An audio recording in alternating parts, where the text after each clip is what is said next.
Uy, late na ako. Kapi naman talaga, oh. Anong oras na?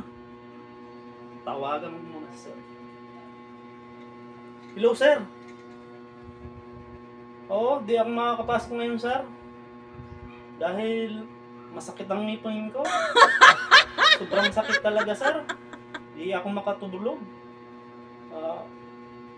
Magdamag, sir. Di ako makatulog, sir. Baka pwede bukas na lang, sir. Oo. Agahan ko naman, sir. Ang umaga ako muna. Tapos i-straighten ko. 24 hours ako, sir. Oo. Hindi ko talaga kaya. Sakit ng ngipin ko. Sakit talaga, sir. Oo. Sige, sir. Oo. Salamat.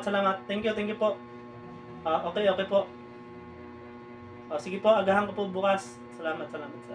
Okay.